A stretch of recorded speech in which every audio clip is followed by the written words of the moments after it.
The door of Nellie Hale's newly built cabin shook on its raw pine hinges like it meant to come off entirely, and she knew before she even reached for the latch that whoever stood on the other side had not come to welcome her.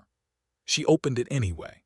The man who filled the frame was tall in the way that men who have worked land alone for years tend to become tall, not from good fortune or fine feeding, but from the relentless vertical effort of surviving. He had dark eyes the color of storm clouds rolling over a mesa, and a jaw that looked like it had been cut from the same red sandstone that jutted out of the earth behind him. His hat was battered, his coat was worn through at one elbow, and he was angry in a way that was entirely too controlled to be anything but dangerous. "You filed on Section 12, he said, not a question, not a greeting. Nellie set her hand on the doorframe and kept her chin level. She had not ridden 300 miles from Kansas to be bullied at her own threshold. "I did," she said, "legally, under the Homestead Act of 1862. I have the papers inside if you'd like to read them." Something moved across his face then, not surprise exactly, but a kind of grim confirmation, as if the universe had just proved a thing he had long suspected about his own rotten luck. "That land," he said, and his voice dropped so low she almost had to lean toward him to catch it, "runs right up against my fence line. My water source is on the east edge of what is now your parcel. My cattle use that creek. 20 years I have been on this land, and in 20 years there has been nobody on that section." "Until now," Nellie said. "Until now," he repeated, and the words hung in the dry September air of 1884 like smoke that would not clear. His name, she would learn later, was Roy Dunlap, and he had come to complain exactly once. That one visit, that one confrontation on a raw Thursday afternoon in the New Mexico Territory, would undo 20 years of careful solitude, and set in motion something neither of them had any defenses against, something that would force hidden motives into the open, resurrect a dark past that Roy had buried under 20 years of silence, and demand of both of them the kind of ultimate sacrifice that only the frontier, in its brutal and honest way, knows how to extract. But neither of them knew any of that yet, standing in the sharp slant of the September sun, measuring each other across 4 feet of swept dirt. 3 weeks earlier, Nellie Hale had been standing in the land office in Santa Fe with her heart hammering and $47.32 in a canvas purse that her mother had sewn for her the night before she died. The office smelled of ink and sawdust and the faint mineral tang of the territory itself, and the clerk behind the counter had spectacles perched on a nose that had clearly been broken more than once, and an expression of professional neutrality that he probably deployed equally toward fortune-seekers and fools. "Section 12, Township 7, Nellie had said, spreading the survey map flat on the counter with both hands. She had been studying that map for 4 months. She knew every contour line, every creek notation, every elevation marker. She knew that the section abutted a larger holding to the west parcels that, according to the register, were held under a single name, Dunlap, Roy A. Dunlap, filed in 1864. She had noticed that. She had not been worried about it because a neighbor, even a distant one, seemed like a comfort rather than a complication to a woman who had lived the last 8 months entirely alone. The clerk had looked at the map, then at her, then back at the map. "You understand the requirements of the Act?" he asked. 5 years continuous residency, cultivation of the land, construction of a dwelling. "I understand them thoroughly," Nellie said, "and you have no husband filing jointly." "I am a widow," she said, and she said it flat and plain the way you say a thing that has stopped having the power to break you, which was not entirely true but was what she needed it to be. The Act permits single women and widows to file independently. The clerk had looked at her for another long moment, then stamped the form. "Section 12 is yours, Miss Hale. Good luck to you." She had needed the luck. The wagon she hired out of Santa Fe lost a wheel 3 miles from the section boundary, and she had to finish the last 3 miles on foot, leading the horse and carrying her tools 1 armload at a time through sage and red dust, and a wind that smelled of coming autumn. By the time she reached the boundary marker, a cairn of pale stones left by the survey team, her boots had a hole in the right sole and her arms ached from shoulder to wrist, and she had never in her life felt so alone or so absolutely, terrifyingly free. The land was beautiful. She would not let herself forget that, even in the worst moments of the weeks that followed. It rolled and folded in the late afternoon light in shades of ochre and copper, and a deep, particular gold that did not exist anywhere east of the 100th meridian. The creek, the one Roy Dunlap's cattle apparently depended on, ran along the eastern edge of her parcel in a narrow, clear, cold rush over smooth stones. Cottonwood trees leaned over it on both banks, already beginning to turn. She stood and looked at it for a long time, and she thought, "This is mine," and it was the first time in years that those two words applied to anything real. She built the cabin herself, which is to say she built the frame herself and the walls herself and the roof herself, working from a book she had read twice on the journey down from Kansas, stopping to reread the relevant sections by firelight in the evenings when her hands were so swollen she had to hold the pages with her palms instead of her fingers. A man named Garrett, who ran a dry goods operation in the town of Mesilla, 12 miles south, sold her nails and window glass and rope on credit when she told him she would pay him from her first harvest, and he did it without making her feel the weight of that charity, which she was grateful for in ways she could not have articulated. She was 31 years old. She had been married for 6 years to a man named Thomas Hale, who was not cruel in any spectacular way, but who was quietly, persistently, comprehensively unkind, and who had died of a fever in the winter of 1882 without ever once having asked her what she wanted. When the fever took him, Nellie had sat beside the bed for a long time after, not out of grief exactly, but out of a stunned recognition that the rest of her life was now, at last, entirely her own problem to solve. She had spent 2 years solving it carefully, gathering information, saving money, researching the territories, reading everything she could find about farming in arid climates, about water rights, about the particular psychological demands of solitude. And then she had come here. She had not expected Roy Dunlap. He had not expected her either, which was clear from the way he stood in her doorway on that Thursday afternoon with the very particular fury of a man who has arranged his entire existence around the absence of something, and has just been informed the something has arrived. "Mr. Dunlap," she said, after a silence that had stretched itself thin, "would you like to come inside?" He looked at her like she had offered him a loaded weapon. "No," he said. "Then would you like to walk the fence line with me? Because if the issue is the creek, I think we ought to look at the actual geography rather than stand here arguing about abstractions." That stopped him. She could see it, the argument he had prepared bumping up against a practical suggestion he hadn't anticipated. His jaw moved once. Then he stepped back from the door and gestured with 2 fingers toward the east, a motion so spare and automatic it was clearly the product of years spent alone where gesture had to do the work of language. She pulled on her coat and followed him. The walk to the creek took 10 minutes at a reasonable pace, through sage and dried grass, and over a low rise of red rock that she had privately named the Ridge even though it was barely 8 feet tall. She had learned already that naming things helped. It made the land feel inhabited, which in turn made her feel like an inhabitant rather than an intruder. Roy Dunlap walked ahead of her and slightly to the left, which put him always at the edge of her peripheral vision, a long, slightly angular shape against the landscape. He moved the way people move when they have covered the same ground thousands of times and their body has memorized it.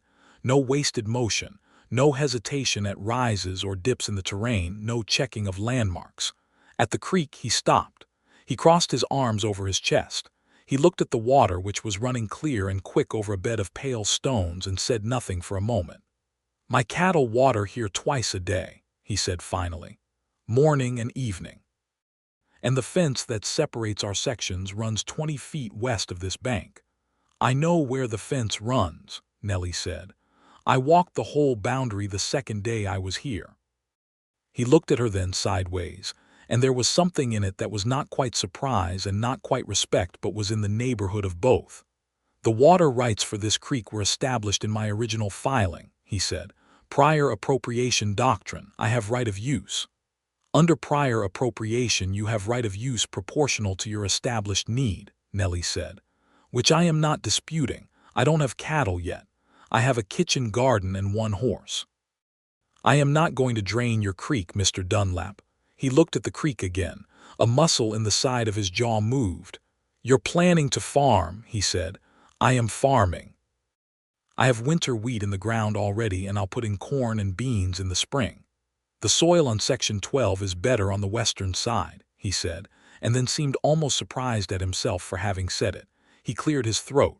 There's a clay pan on the eastern third. You'll lose root crops to it. Nellie pulled her small notebook from her coat pocket and wrote that down. She had noticed something off about the eastern soil but had not yet identified what. Roy watched her write it down. Something shifted fractionally in his expression. The rigid set of it softened, perhaps half a degree, the way metal softens when it begins to be heated rather than beaten. Thank you, she said. He looked away. I'm not your neighbor, he said. I'm telling you because I'd rather not spend the next 5 years watching you fail at something preventable. That's very neighborly of you, she said, and she kept her voice entirely neutral, which cost her something. He turned and walked back toward his land, and she stood at the creek for another few minutes in the late afternoon light, listening to the water, thinking about clay pans and winter wheat and the particular, unreadable quality of Roy Dunlap's dark eyes. He did not come back the next day, or the day after that. October settled over the territory like a slow, beautiful exhale. The cottonwoods along the creek went gold overnight, and the mornings came in cold and clear, with frost on the sage that burned off by mid-morning in a thin white smoke. Nellie worked from daylight to dark, and sometimes past it, by lamplight, caulking gaps in the cabin walls with a clay and grass mixture she'd read about in a pamphlet from the Agricultural Extension Office in Albuquerque, reinforcing the roof boards against what the locals called the winter wind, which apparently arrived sometime in November with the enthusiasm of a biblical event.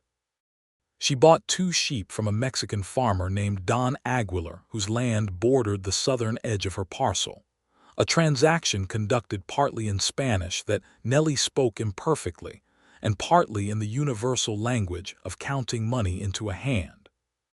Don Aguilar was a broad, deliberate man in his 60s who called her Señorita Hale with a courtesy that felt entirely sincere, and who threw in a sack of dried chilies and a recipe for a soup that his wife had made for 40 years, written on a folded piece of brown paper in a hand so small and precise it looked like music. She thought about Roy Dunlap more than made any sense.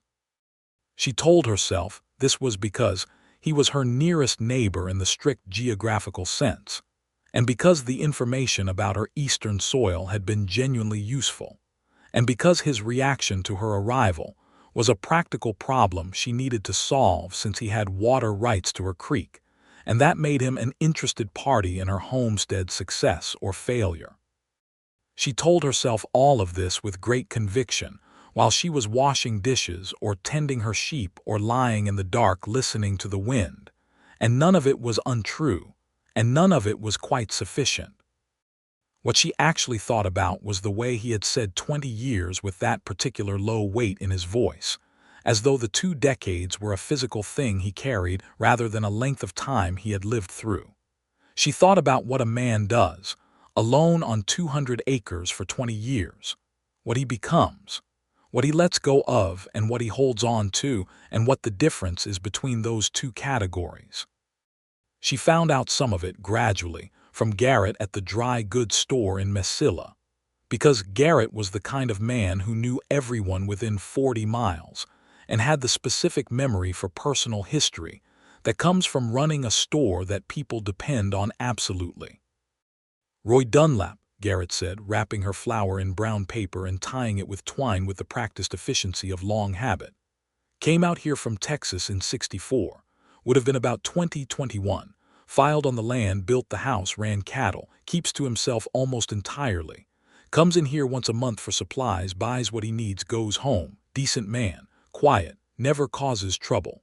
Has he family? Nellie asked and tried to make it sound like idle conversation. Garrett paused half a beat, which told her the answer was a story rather than a simple fact. Had a wife, he said. Back in '67 or so, young woman from Albuquerque. She lasted about 2 years and then she left. Took a stage north in December and never came back. No children. He tied the last knot and pushed the package across the counter. Hard life out here for a woman on her own. No offense intended, Miss Hale. None taken, she said, and paid for her flower and took it home, and sat with the information about Roy Dunlap's wife the way you sit with an object that you're not sure whether to pick up or leave alone. 2 weeks later, on the first real cold night of October, her sheep got out. She woke at 2 in the morning to the absence of the small sound she had already come to recognize as the sound of her flock being settled and right with the world, and she pulled on her boots and her coat over her nightgown, and took the lantern out into a dark that was enormous and silver with moonlight, and saw that the gate on the small pen she'd built had not, in fact, been adequately secured. She found one sheep within 20 yards of the pen, tangled in the sage, no worse for the adventure.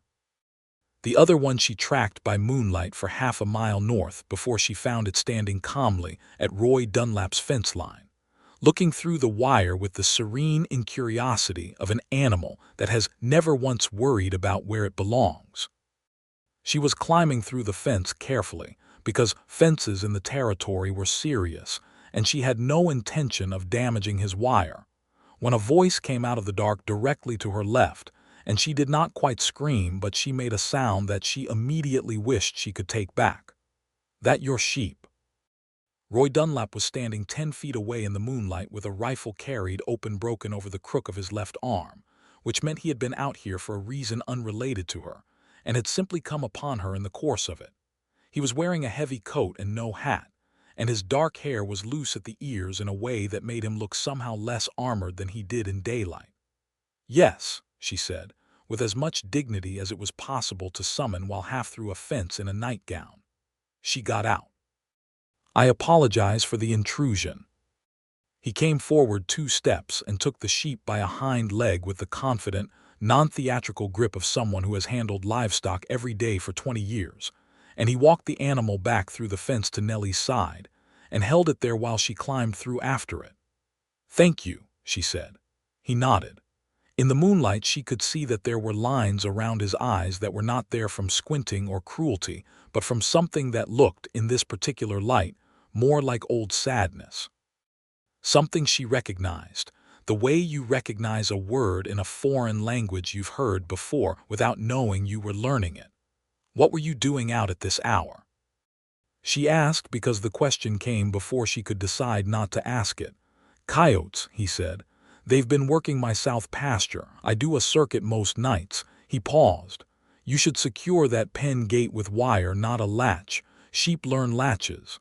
"I'll do it tomorrow," she said. He stood for a moment that was slightly longer than goodbye required, and then he turned and went back through the fence and walked south along his own property line in the moonlight. And Nellie stood in the cold dark holding her sheep and watched him until the dark swallowed him. She secured the pen gate with wire the following morning and thought about the lines around his eyes for the rest of the day.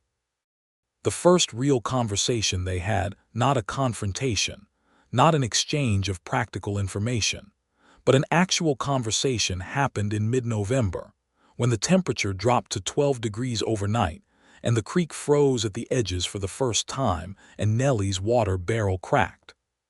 She was at the creek with a pick, breaking ice and filling buckets, which was functional but slow and deeply uncomfortable in wind that cut through 3 layers of clothing, when she heard hooves and looked up to find Roy riding along his fence line on a big roan horse that he sat easily, with the automatic comfort of partnership. He pulled up at the fence and looked at her and at the cracked barrel and at the ice she was chopping. His face did the thing she was coming to recognize, the brief internal argument between his instinct toward isolation and whatever the opposite of that instinct was. The opposite instinct won. He dismounted, tied the roan to a fence post, came through the gate that connected their properties. There was a gate. She hadn't known that. She filed the information away and crouched beside the broken barrel. "You'll need a new barrel," he said. "I know," she said. "I'll go to Messilla tomorrow." "In that cold it'll freeze before you get back," he stood. "I have a spare. I'll bring it over." She opened her mouth and he said preemptively, "I'm not being neighborly. It's practical. A woman without reliable water out here in December is a problem that becomes everyone's problem." "I appreciate the distinction," she said. Something that was not quite a smile moved across the corner of his mouth and disappeared before it fully formed. He brought the barrel that afternoon in the bed of a flat wagon pulled by the roan and a brown draft horse whose name, she discovered, was General. He set the barrel up with the experienced speed of someone who has replaced water barrels before, which he probably had, and he showed her without being asked how to bank insulating material around the base to slow the freezing. While they worked, something happened. They talked. It was small at first, about the cold, about the forecast, about whether the winter would be as severe as the one in '81 had been, which Nellie knew only by reputation and Roy knew by vivid and apparently not entirely pleasant experience. But small talk, when there are only two people within 10 miles and the cold is pressing down like a hand, and the work at hand requires proximity, has a way of becoming something else. He asked her where she had come from. She told him about Kansas, about Thomas, in plain, simple sentences without drama or self-pity. He listened with the focused attention of a man who has not had anyone to listen to in a long time and has not forgotten how. "And you decided to come here," he said. "I decided to come here," she confirmed. "Why here specifically?" he asked, and it was a genuine question, not a challenge. "There are sections available in Colorado, in Kansas Territory, north of here." She thought about how to answer that honestly. "I read a book about arid farming in New Mexico," she said, "about the growing season and the water table and the soil, and I looked at maps and found a section that the records showed as unoccupied, with water and reasonable elevation, and I filed on it. It was largely a decision of research rather than romance." She paused. "I was in the land office before I noticed the adjacent parcel was held." He was quiet for a moment. "And when you noticed?" "I considered whether it was a problem," she said honestly. "Concluded it was potentially more of an asset than a liability, provided the holder wasn't hostile." He looked at her with those dark eyes that she was learning to read a fraction better with each exposure. "I was hostile," he said. "Moderately," she said. "I came to threaten you out of there," he said, and there was something in his voice that was close to self-recrimination. "I'm not proud of that." "You came to complain," she said. "That's different from a threat. Complaints are recoverable." He looked away at the frozen edge of the creek, at the land that spread out gold and copper and brown in all directions under the flat pewter sky. "I've been alone out here a long time," he said. "I got used to it." "I know," she said. "Garrett told me about your wife." She watched for his reaction. He went still for a moment with the quality of stillness of something that has been touched on an old wound. "She wasn't happy here," he said finally. "It wasn't her fault. This life isn't for everyone." "No," Nellie agreed. "It isn't." He looked at her then directly in the flat November light, and she held the look because dropping it would have felt like flinching. "You seem like you might be someone it's for," he said quietly, and she was not entirely certain whether he meant the land or the life or the solitude or something else entirely. She thought about that sentence for 3 days. December arrived with the wind Garrett had warned her about, and Nellie learned what the locals meant by winter. It was not the sustained, grinding cold of Kansas, which settled in and stayed with a kind of patient malice, but something more intermittent and violent storms that came up in 4 hours from a clear sky, dropped 2 feet of snow, and moved on, leaving a landscape so white and geometric it looked invented. Between storms the air was crystalline and still, and the light was extraordinary, a low gold that hit the snow at angles that made shadows look painted. She and Roy fell into a pattern without ever deciding to. It began with the water situation, practically enough. He had infrastructure for cold weather water management that she had not yet built, and he began stopping by with information in the way that he'd given her the information about the clay pan, apparently despite himself, as though the information were pushing through a barrier he would have preferred to maintain. Which pipe fitting to use? How to angle the barrel spigot so it wouldn't freeze in a hard wind? Where the sheltered south-facing slope was that would hold snow longer and provide meltwater later in the season. Then it extended to other things. He knew the land in ways that no book could have prepared her for, not just the geography and the soil, but the behavior of the weather, the habits of the local wildlife, the Byzantine water rights arrangements among the handful of ranchers in the valley, the political situation in Mesilla, where a land dispute between two Anglo ranchers and the older Mexican land grant families was generating the kind of tension that sometimes, in 1884, resolved itself in ways that were formally legal but deeply unjust.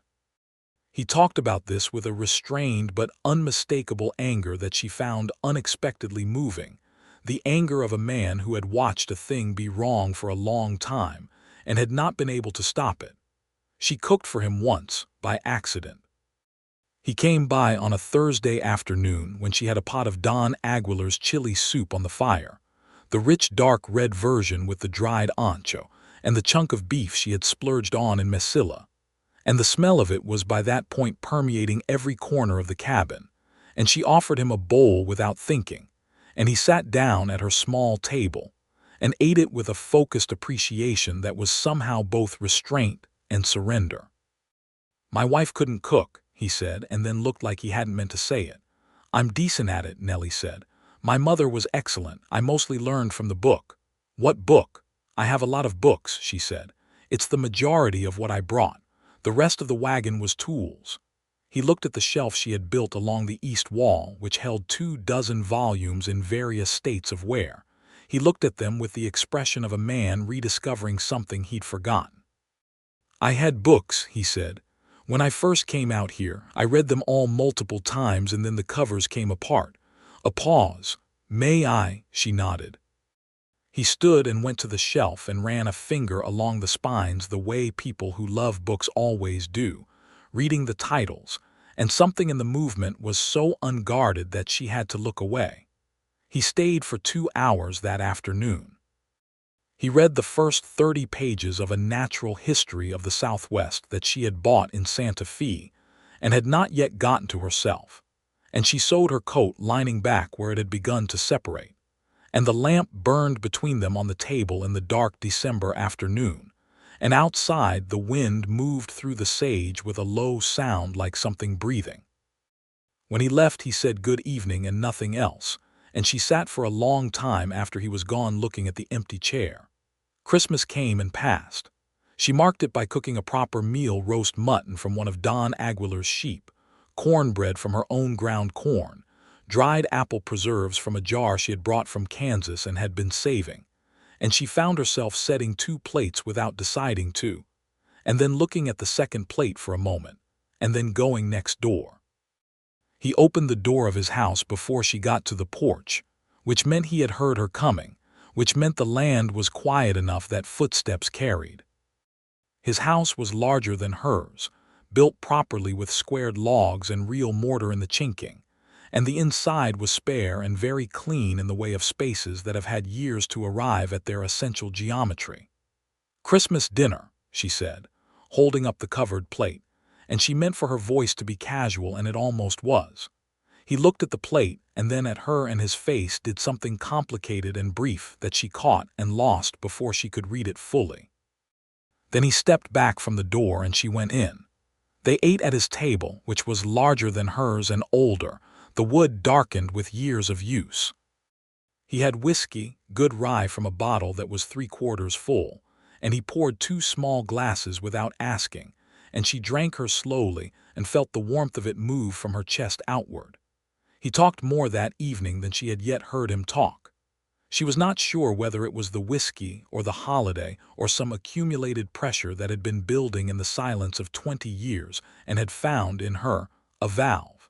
He told her about Texas, about his family, who were horse people, who had ranched in a wide flat valley south of San Antonio for 3 generations. He told her about coming to New Mexico, a younger brother's anger, a family argument over land inheritance, a decision made at 20 that had defined everything after. He told it plainly, without self-pity, but she heard the dark past in it the way you hear a note beneath a chord, the sense of something given up that had never quite been replaced.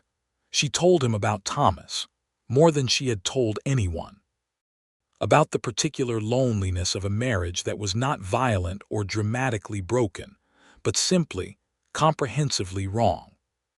About the 8 months after Thomas died when she had been afraid of the freedom, genuinely afraid, because it was so large and so unstructured, and she had spent 6 years organizing herself around someone else's needs and had partially forgotten what her own looked like. Roy listened to all of it. Outside, the wind moved through the night. The lamp flame bent and straightened. "What do your own needs look like?" he asked. Quiet, careful, as if the question were something he was handling with both hands. She thought about it for a real moment, not a polite pause but genuine consideration. "Land," she said. "Quiet, work that I can see the result of, books." She looked at him across the table. "People I can be honest with." He looked back. The lamp was between them. "That last one," he said slowly, "is harder to come by than the rest." "I know," she said. They sat for a while after that in a silence that was entirely different in quality from the silence that had existed between them on the day he had come to her door to complain. That silence had been a wall. This one was a room with windows. January came in hard. An ice storm in the second week sealed the territory in a transparent shell. Every sage branch and fence wire and rock face coated in clear ice that caught the low winter sun and fractured it into thousands of small lights. It was spectacular and it was dangerous, and Nellie's sheep got sick, a respiratory infection that moved through both animals quickly and took the younger one before she could do much about it. She had never lost an animal before. She was surprised by how much it hit her. She sat in the barn for a longer time than was probably warranted and cried in a way that was partly about the sheep and partly about everything that the sheep was a symbol of: the difficulty, the isolation, the accumulated small defeats of building a life from nothing in a hard country. Roy found her there. He had come by to check on her after the ice storm and found the barn door open and came in and found her sitting in the straw with her face in her hands. He did not say anything immediately. He sat down in the straw across from her, which she only knew because she heard him settle, and he stayed there, and the staying was itself a kind of language. After a while he said, very quietly, "Lost my first horse out here in the spring of '65. Full-grown, solid animal, nothing wrong with him. And I sat in exactly this same position for about the same amount of time." She lowered her hands and looked at him.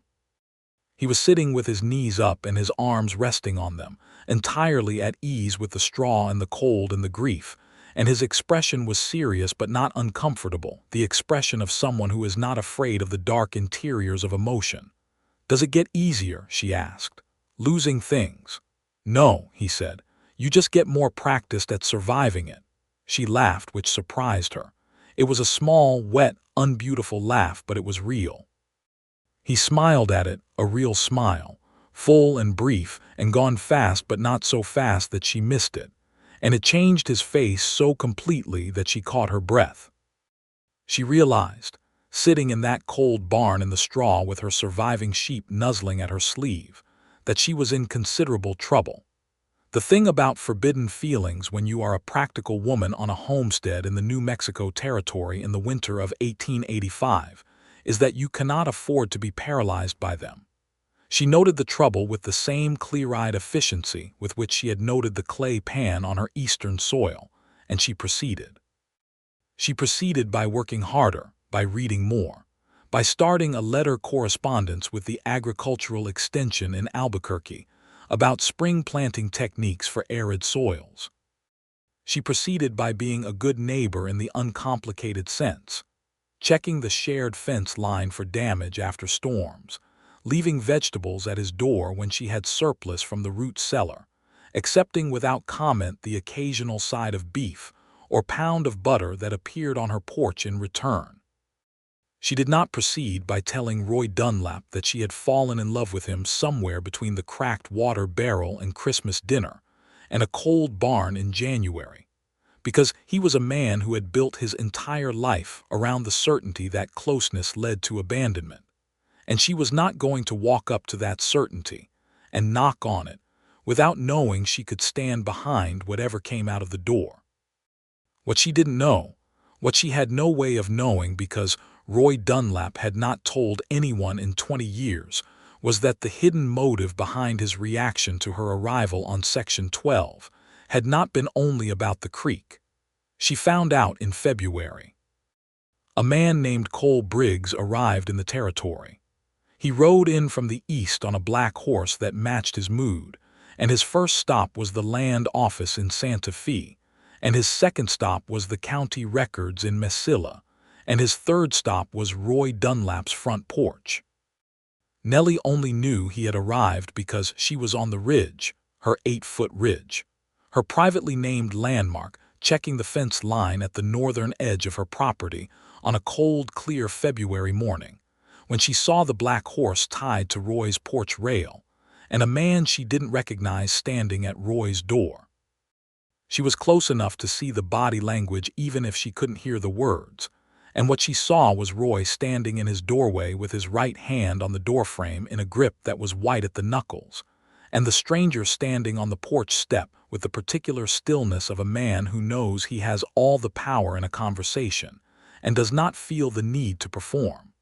The conversation was short. The stranger remounted, looked once in the direction of Nellie's property, at enough distance that she wasn't sure whether he saw her on the ridge, and rode south toward Mesilla. She was at Roy's gate before she had consciously decided to go there.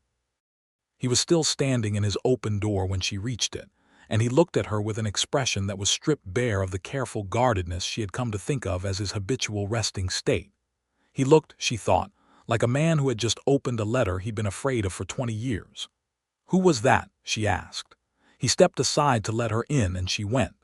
He told her in the spare, functional way he told difficult things, no decoration, no softening, just facts arranged in order. His name in Texas, before New Mexico, had been Roy Dunlap still, but he had used a different middle name, had gone by his middle initial, had made himself briefly unfindable by the simple geography of putting 600 miles between himself and the people looking for him. The family argument over land inheritance that he had told her about at Christmas had not been just an argument. It had involved a document, a deed, signed by Roy's father before his death, that Roy's older brother had claimed was fraudulent. Roy had left Texas at 20 because the situation had been building towards something that could not have ended well, and the distance had eventually cooled it, and he had believed for 20 years that it was resolved. Cole Briggs was his older brother's attorney.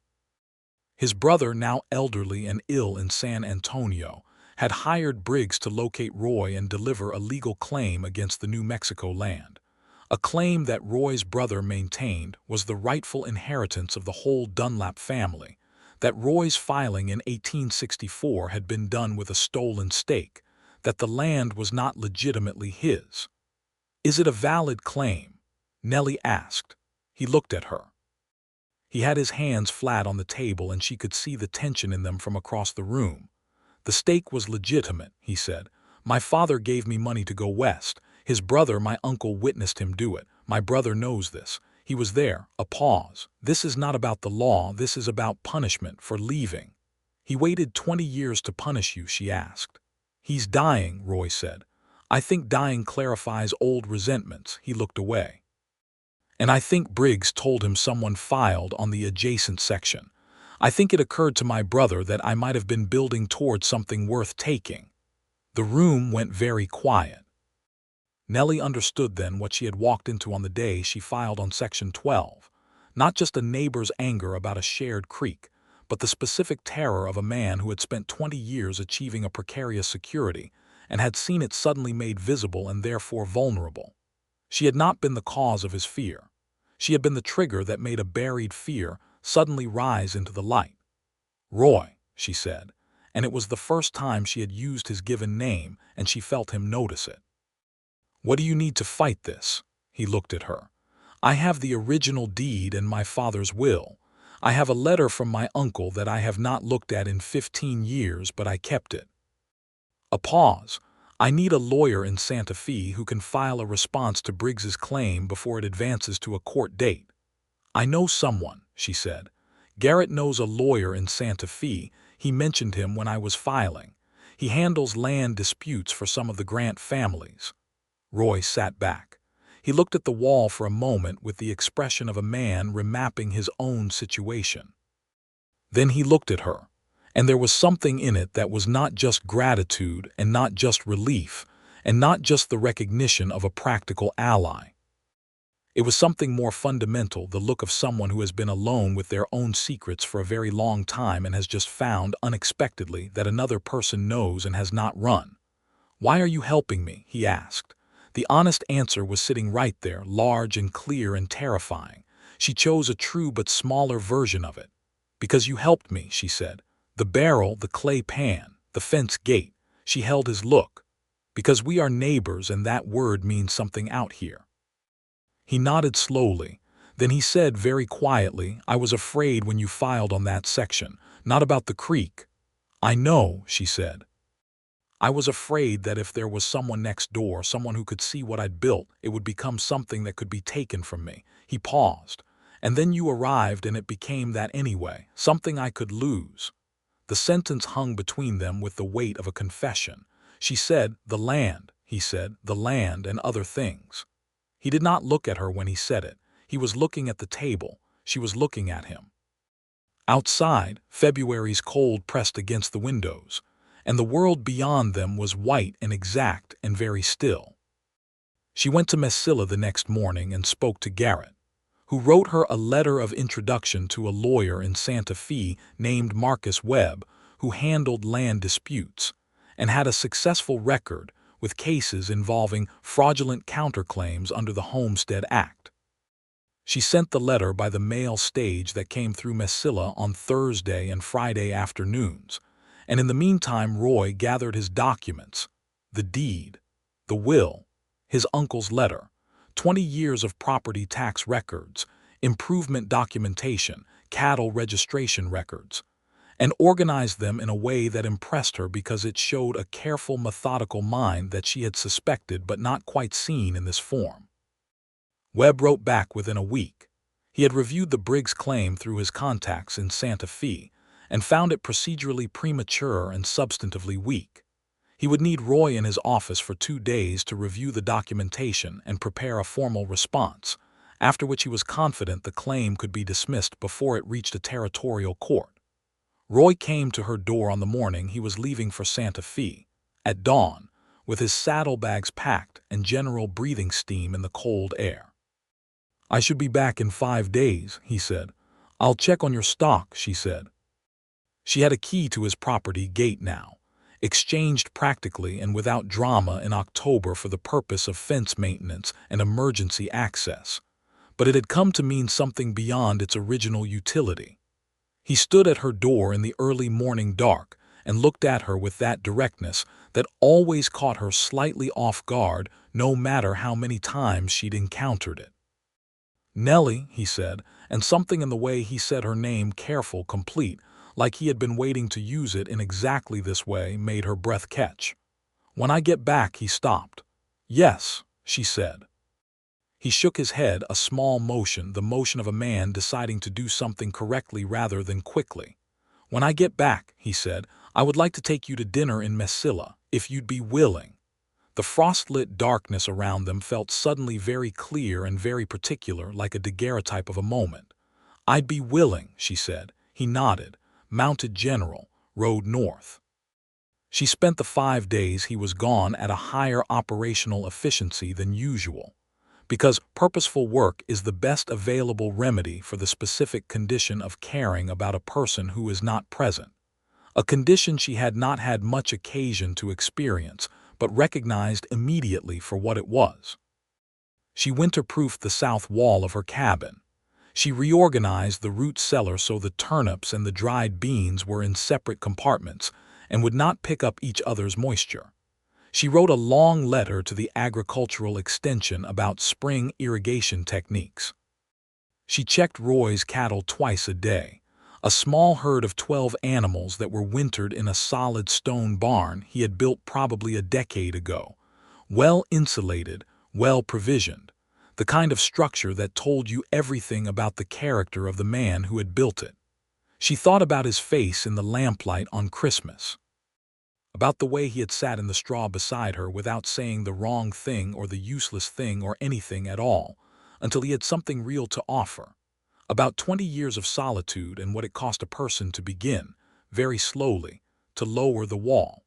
He came back on the 5th day, late afternoon, riding General at a walk that said the horse was tired and the business was finished. She was at the fence line when he came down the road, and she waited there without pretending she had not been watching for him. He pulled up at the gate. He had a different quality about him than when he'd left, not lighter exactly, but cleaner, like something that had been under pressure had been allowed to release. "Webb filed the response," he said. "Briggs's claim has been dismissed pending a 30-day review. Webb says it's unlikely to survive the review. The documentation is solid." He paused. "My uncle's letter was the key piece. My uncle is 80 years old and in perfect health, and apparently is in no way confused about what he witnessed my father do with his own money in 1863. "Good," Nellie said, and she felt the word was not adequate to the relief behind it, but she wasn't sure what more adequate word was, so she let it stand. He dismounted and stood at the fence, and they looked at each other in the late winter light. "I said I owed you dinner," he said. "You said you wanted to take me to dinner," she corrected. "That's different from owing."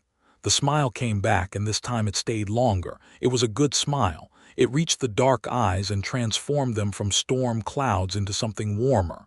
"I did say that," he agreed. "Saturday." "Saturday," she said. They went to a restaurant in Mesilla called the Southwestern House that occupied the ground floor of a 2-story adobe building on the main street, and served a menu that attempted something between American and Mexican cooking, and mostly succeeded. It had tablecloths, which in 1885 in Mesilla was a significant distinction, and a lamp at each table, and a piano player in the corner who played adequately enough that the music blended pleasantly with the conversation rather than competing with it. Nellie wore the one dress she owned that was not primarily functional, a dark blue wool with a white collar that she had bought in Albuquerque on the way down, and had not yet had occasion to wear. Roy wore a clean coat and a collar she had not seen before, and he had made some attempt at his hair that had mostly succeeded. They sat across from each other in the lamplight, and they were, for the first approximately 20 minutes, slightly more formal and careful with each other than they had been in months of practical interaction, which was the irony of intentional occasions. They strip away the ease that casual proximity has built and replace it temporarily with self-consciousness.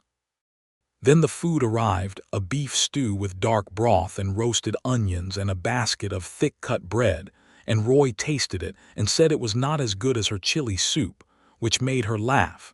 And after that the formality dissolved and they were themselves again, which was something much better. They talked for 2 hours. He told her about Santa Fe, the lawyer's office, the territorial courthouse where he had observed a land hearing in progress while waiting, the particular political atmosphere of the capital where land rights, cattle rights, and the unresolved questions of the post-Mexican Cession era generated a constant, complicated tension. She told him about a letter she'd received from the extension office about a new variety of drought-resistant corn that was being tested in southern New Mexico, and that she was planning to try in the spring. They talked about books. She had finished The Natural History of the Southwest and left it at his house a week ago, and he had started it the same evening, and they compared notes on particular passages with the particular pleasure of two people discovering that they read the same things differently enough to make the conversation interesting. When they walked out into the cold March night, the street was quiet, and the moon was up, and the adobe walls of the buildings around them were silver.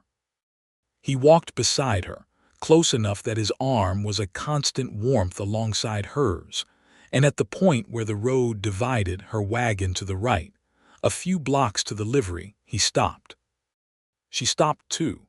They stood in the middle of the empty road in the moonlight and looked at each other.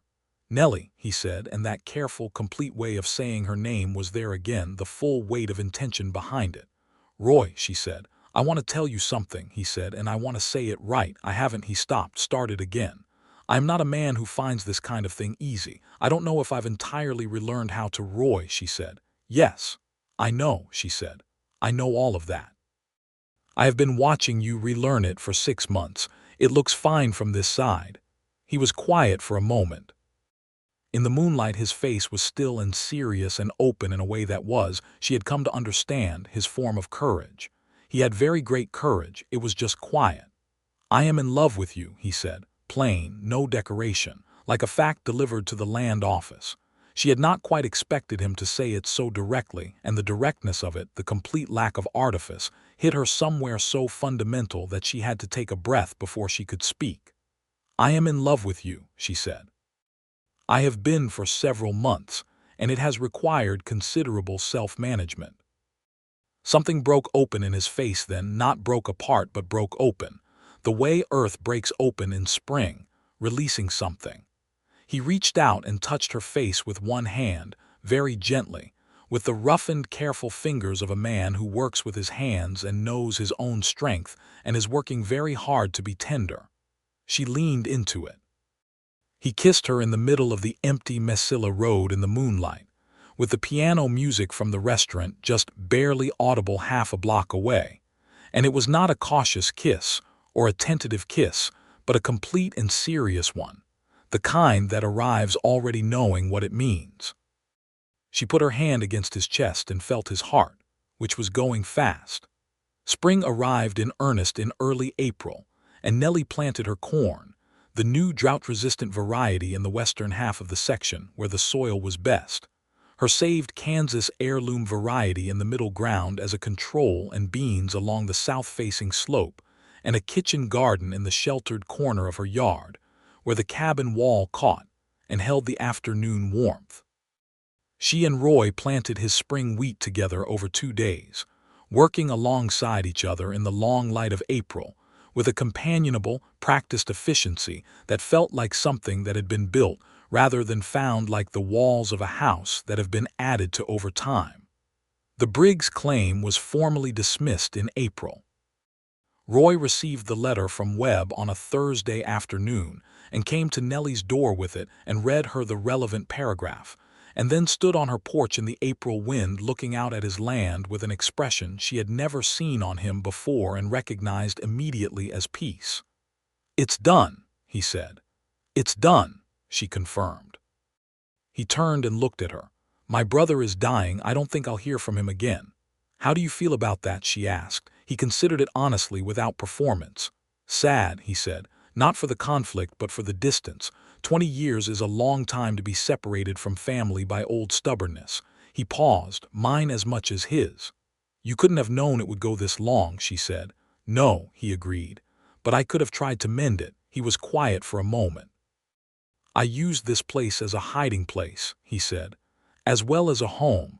I think I knew that and didn't want to know it." She thought about her own version of that, the 2 years after Thomas died, when the freedom had been so large she had been afraid to look at it directly. Everyone had their hiding places. The question was whether they could eventually come out. He had come out.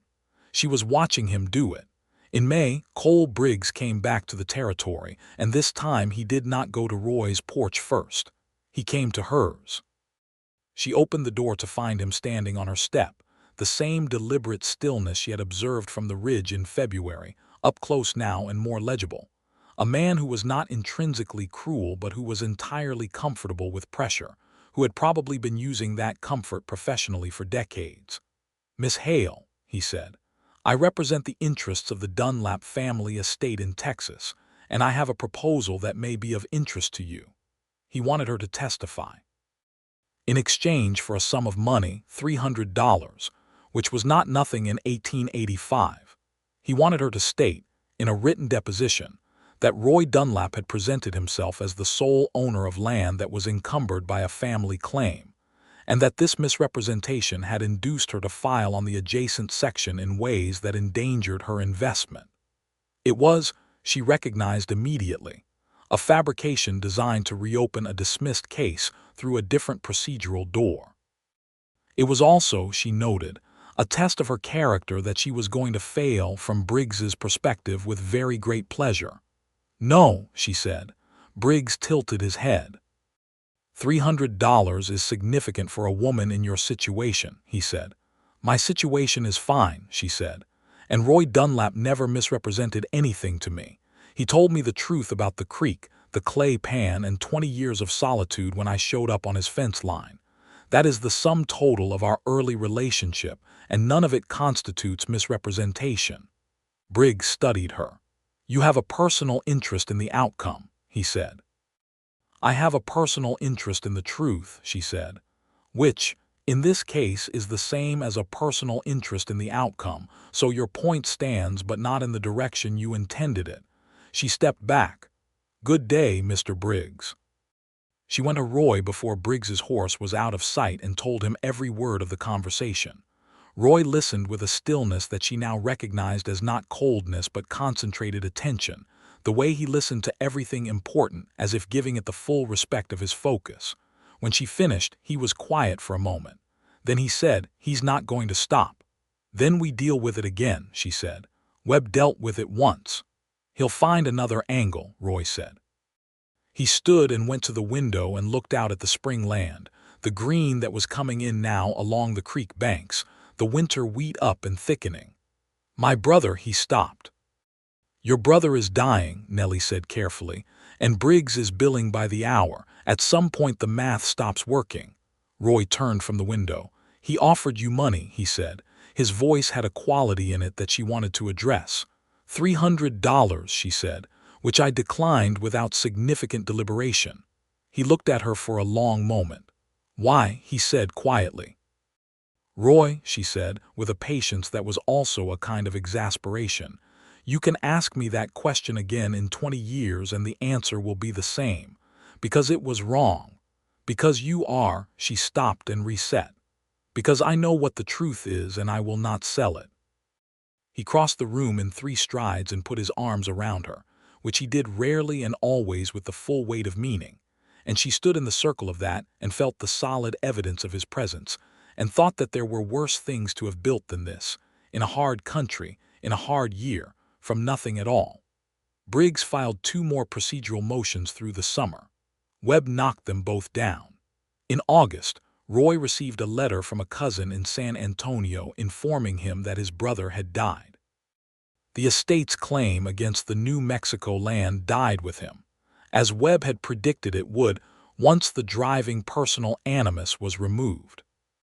Roy read the letter at Nellie's kitchen table while she was at the stove, and he set it down and she came and put her hand on his shoulder, and he put his hand over hers, and they stayed like that for a while in the August heat with the smell of the land coming through the open window and the sound of the creek just audible at the far edge of quiet. "I'm sorry about your brother," she said.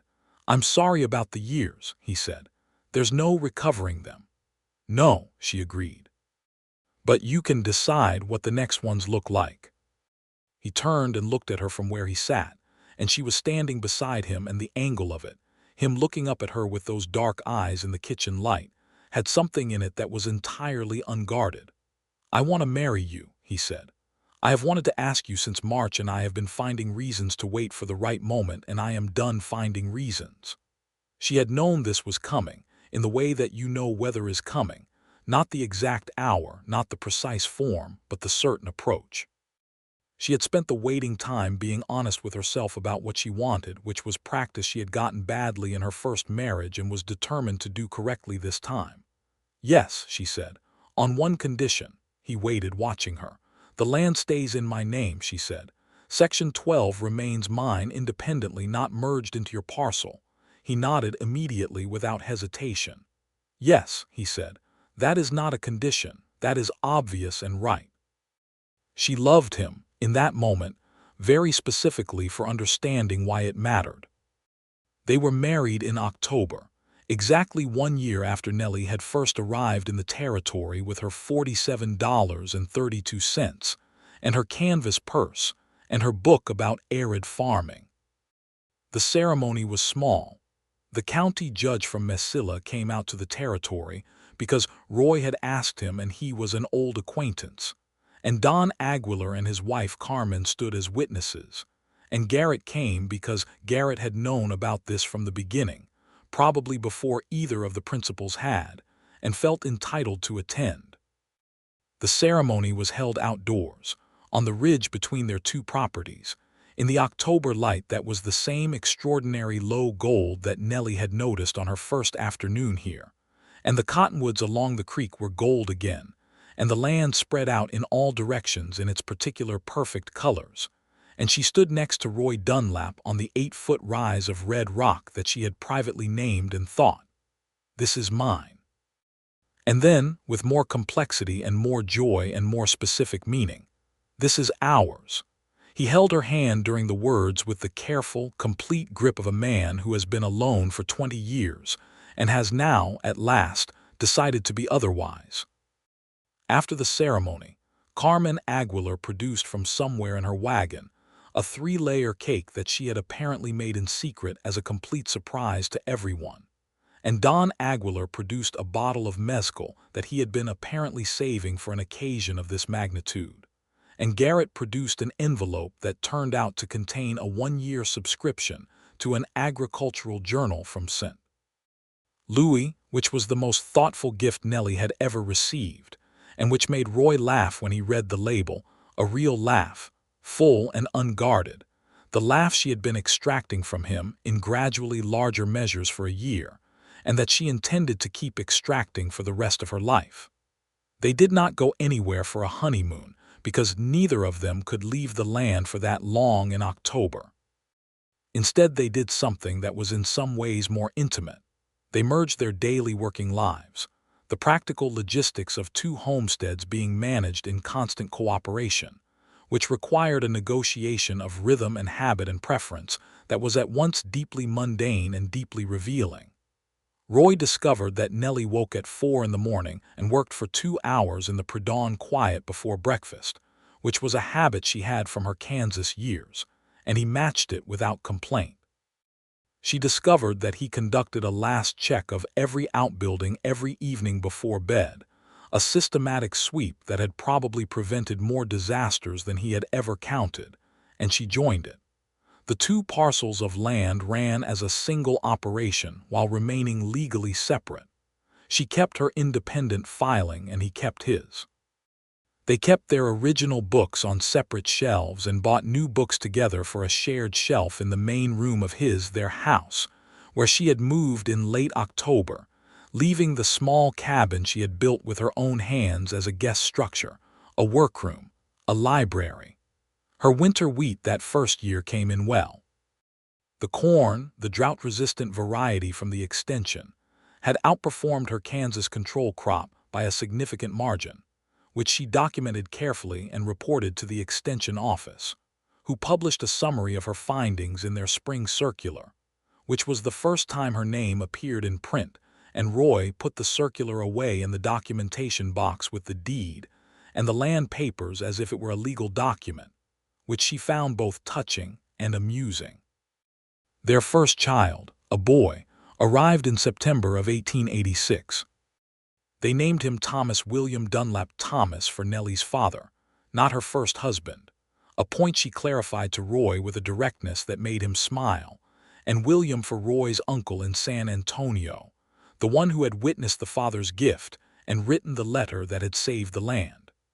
Thomas William Dunlap came into the world with great urgency and a quantity of opinion that was apparently not going to diminish. Carmen Aguilar served as midwife, experienced and unflappable, and Roy was present in the outer room of the house throughout, and came in the moment he was permitted and looked at his son with an expression that Nellie had not yet seen on his face and would not be able to describe in words but would keep with her for the rest of her life.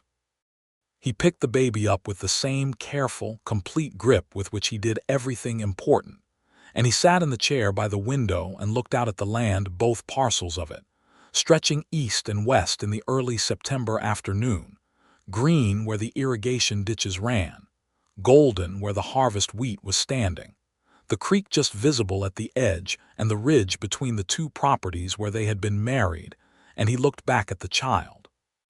20 years, he said very quietly, more to himself than to her. And now, she said, he looked up, and now, he agreed.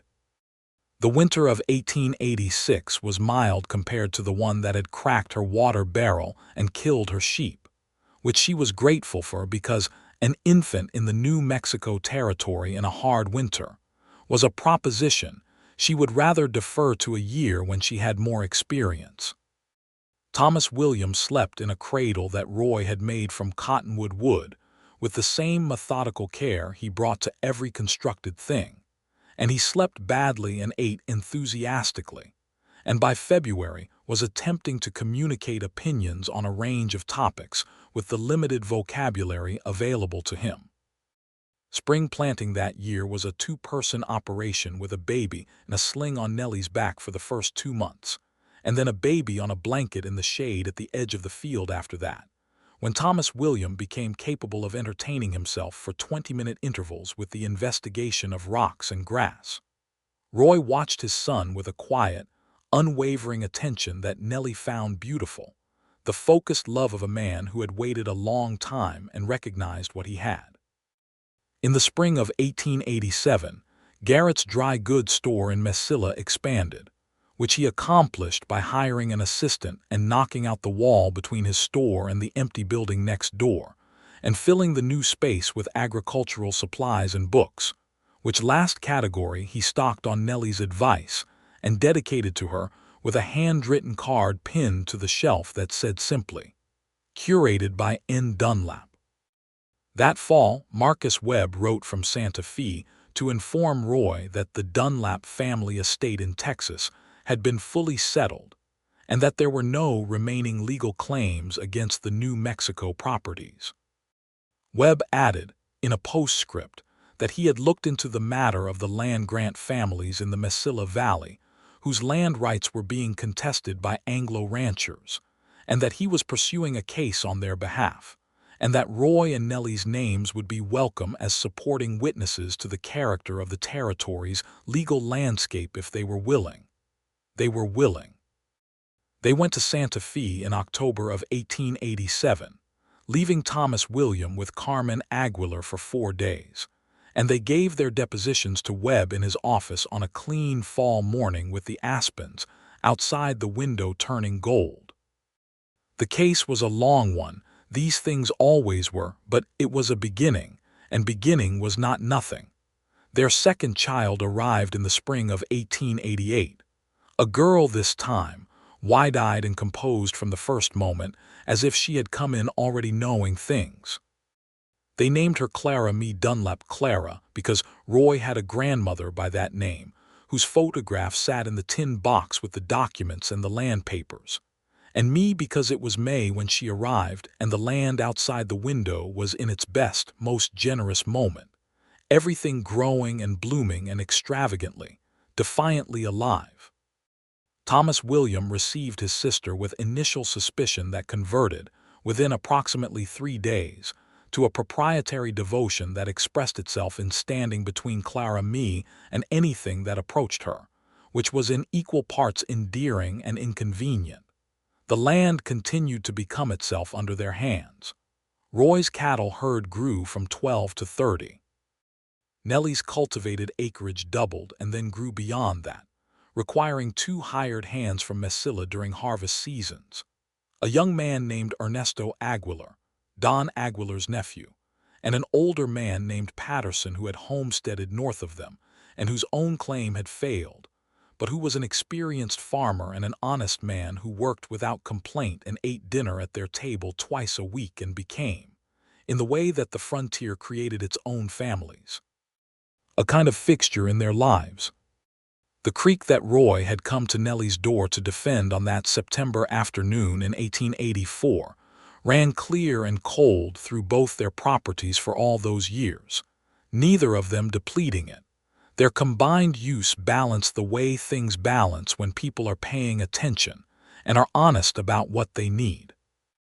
In the dry summer of 1889, when the creek ran lower than it had in years, they rationed their use with a careful, practical equity that required no argument because they had already, long before, established the habit of honesty.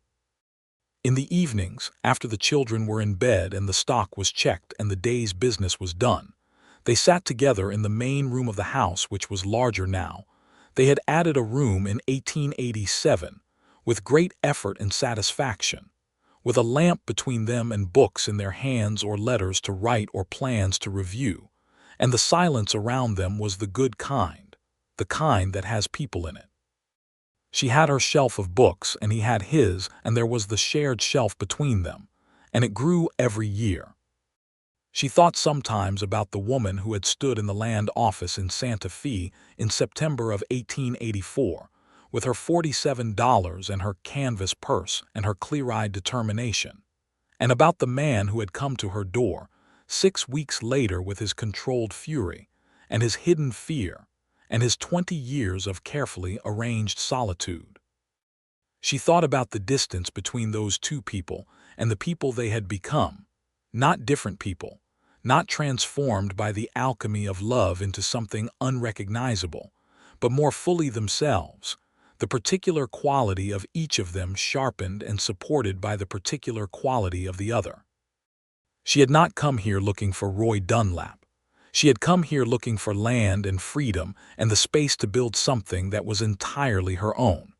She had found all of those things, and she had found him alongside them, which had turned out to be not a complication of those goals but a deepening of them, the way a creek is deepened by two sources rather than one. In 1890, a surveyor from the territorial government came through and re-established the boundary markers between the two parcels, a routine update of the original 1864 and 1884 surveys. He walked the whole perimeter, replaced a few cairns, filed his report in Santa Fe. Section 11, Roy A. Dunlap. Section 12, Eleanor M. Dunlap Nellie Hale. The surveyor, a young man named Howard who was new to the territory and everything in it still surprised him, noted in his journal that evening that the two sections were being farmed as a single operation, with shared fencing and water management, and a house that sat right on the western edge of one parcel and looked out over both. He noted that the woman who had directed him to the boundary cairns clearly knew the land as well as the man who had come out to verify the eastern line. He noted the creek running clear and cold between stands of cottonwood. He noted the quality of the light. He did not note the conversation he heard between the two property owners as he was packing his surveying equipment at the end of the second day, because it was private and he was a courteous young man, but he thought about it for a long time after. She had said, "He came to complain the first day," and the man had said, with a quality in his voice that Howard would not have been able to name at 23 but would understand better later, "Once." And she had said, "Once," and the way she said it suggested that this single fact had been the beginning of a very long story. Howard mounted his horse and rode toward Mesilla in the October light, and behind him the two parcels of land lay in the afternoon gold, both of them held. The children grew the way children grow in a hard country, quickly, capable beyond their years, with a directness that comes from being taken seriously from the beginning. Thomas William, who by 1892 was 6 years old and already working alongside his father with a focused gravity that was purely Roy's, could name every plant on both sections of the land and several animals by their individual characteristics. and had strong opinions about the relative merits of different corn varieties that he was willing to express at considerable length to anyone who asked, and several who did not. Clara Mee, 4 years old, had her mother's habit of notebooks. She carried a small one that Patterson had given her, filled with drawings of every creature she encountered, labeled in a hand that was advancing from illegible toward merely idiosyncratic. In 1893, Nellie received a letter from the Agricultural Extension in Albuquerque, informing her that the extension was establishing a regional advisory committee on arid land farming practices and asking whether she would be willing to serve. She accepted and spent 2 days a month in Mesilla meeting with 3 other farmers and a representative from the extension office. And the work was good and useful, and she came home from it energized in a way that Roy observed and encouraged and made room for by taking on more of the morning stock work, so she could leave for her meetings at a reasonable hour. He had, she thought, become very good at that, not at suppressing his own preferences for her sake, which was its own kind of harm, but at genuinely including her needs in his understanding of what the life was for. She had tried to do the same for him, and the effort of it on both sides was visible and real, which she trusted more than she would have trusted easiness. Her third pregnancy, in the winter of 1893 to 1894, was harder than the first 2. She was 39 years old and the winter was severe, and she was doing the work of the Extension Committee, alongside the work of the homestead and the work of raising 2 children, and there were weeks in January and February when she was tired in a way that went down to the bone. Roy rearranged his entire working pattern in those months without any apparent sense of sacrifice, which she recognized as sacrifice of the real kind, the invisible kind that does not seek recognition. He brought her tea in the evenings. He taught Thomas William to cook a reliable breakfast so that Nellie could sleep until 7 when she needed to. He read to Clara Mee for an hour every afternoon so that Nellie could rest, and she could hear him from the other room, his steady low voice working through a story, and the sound of it was more restorative than sleep. The third child arrived in April of 1894 on a warm spring morning, and it was another boy, red-faced and emphatic, and they named him James Dunlap for Roy's father, and Thomas William received him with considerably more enthusiasm than he had received Clara Mee, which was a surprise, and Clara Mee regarded her new brother with the analytical focus of someone cataloging a new species for her notebook, which was not. By the spring of 1895, both parcels of land were fully established homesteads, the 5-year residency and cultivation requirements completed and documented for Section 12, the decades of improvement on Section 11 speaking for themselves. Nellie's title on Section 12 was clear and full and permanent, which she filed the final documentation for on a Thursday in April in the same land office in Santa Fe where she had first stamped her claim 11 years before. She stood at the same counter, though the clerk was different now, and signed the final papers in the clear April light, and walked out into the street and stood for a moment in the warmth and the brightness, and thought about September of 1884 and $47.32. She had arrived with tools and books and a clear-eyed determination and a carefully researched plan and $47. She had everything she had planned for and everything she had not planned for, and they were, unexpectedly, the same amount of what she wanted. Roy was waiting with the wagon and the children. Thomas William was 10 and sitting in the wagon bed with a book. Clara Mee was 8 and had arranged herself on the wagon seat with the composure of someone who considered this her rightful place. James was 1 year old and was being held by Roy with the practiced ease of a man who had been holding children for 7 years and had discovered that this was one of the things he was unexpectedly good at. She climbed up beside him and he shifted James to his other arm and looked at the papers in her hand. "Done?" he asked. "Done," she said. He leaned over and kissed her with the comfortable, complete ease of a man who has been kissing the same woman for years and finds the practice in no way diminished by repetition. Thomas William made a sound of theatrical suffering. Clara Me continued to look composed. James grabbed at Nellie's collar with one small hand. Roy picked up the reins and they drove out of Santa Fe in the spring afternoon toward home, which was 2 parcels of land in the New Mexico territory, a house with a shelf of books, a creek running cold and clear between stands of cottonwood, a ridge of red rock 8 feet tall that nobody had named yet except her. Hers. Theirs. Both things at once, which is the better kind. The land stretched out before them in all directions, exact and generous and specific in the way that only land you have worked with your own hands ever becomes. And the light was the low October gold of the territory, in the particular slant that Nellie Hale had first seen from the boundary cairn 11 years ago, and had never, not for a single subsequent day, stopped finding extraordinary.